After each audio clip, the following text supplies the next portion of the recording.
وجہ کیا ہے اس کی؟ جب عورتوں کا یہ عالم ہے کہ انہیں بال دیے دو، میں مثال دے دو، یہ تو صرف عورتوں کا ہے۔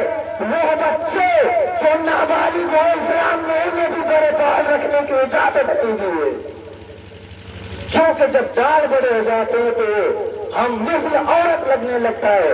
تو اعلیٰ حضرت فرماتے ہیں نابالغ بچہ جس کے بال بڑے ہو اور ذہن بٹکے اس کی طرف دیکھنا حرام شریعت نے رکھا ہے۔ تم کہاں گھوم رہی ہو؟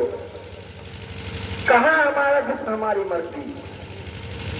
المختصر، میں موضوع سے نہیں بھٹک رہا ہوں، میں چل رہا ہوں۔ سیدہ زینب رضی اللہ عنہ ننگی پیٹھ پر سوار ہے، ننگی پیٹھ پر۔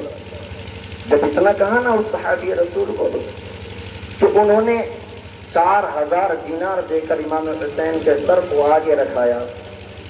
اس وقت ایک یزید نے کہا کہ اے لوگوں دیکھ لو، ہماری فوج جیت گئی ہے، امام حسین کو کاٹ ڈالا گیا ہے، ان کی فوج کو پسپا کر دیا گیا ہے۔ اس وقت ان مجمع میں سے، ان نفوس قدسیہ میں سے ایک نے کہا تھا جسے سیدہ زینب کہا جاتا ہے، انہوں نے کہا تھا اے جاہل، اے عزت تو کہتا ہے ہم جیت گئے، ذہن نظر اٹھا کر دیکھ، جب زندہ تھے تب بھی آلہ، آج ہم شہید ہو گئے تب میرے بھائی کا سر آلہ ہے، تم سے آلہ میرے بھائی کا سر ہے۔ قافلہ چل رہا ہے، قافلہ چل رہا ہے راستے پر۔ سنیے ذرا، یہ باجا جو بجتے ہیں، باجا، خوب ڈھول تاشے کی آواز آ رہی تھی، بڑے دھوم دھام سے، خوب شور و گل۔ ایک نابینا تھا۔ اچھا، جو مانگنے والے نابینا ہوتے ہیں نا، انہیں تجربہ ہوتا ہے، تجربہ ہوتا ہے کہ اگر ڈھول تاشے بجیں گے تو دولہا ضرور آئے گا۔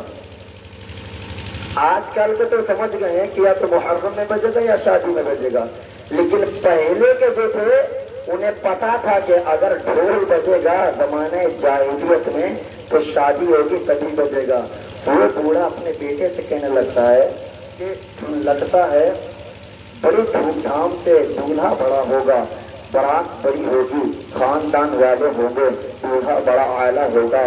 بیٹا چلتے ہیں ذرا دروازے پر چل کر دیکھتے ہیں آخر برات کس کی ہے، آخر دولہا بنا کون ہے۔ باجے اتنے بج رہے ہیں، گلیاں اتنی سجی ہیں، لوگ اتنا دھوم دھام مچا رہے ہیں، آخر کچھ تو الگ ہوگا۔ اللہ اکبر۔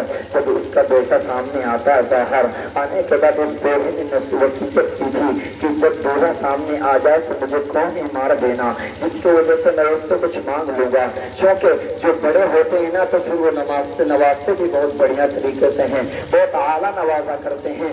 اللہ اکبر۔ جب یہ مقام اور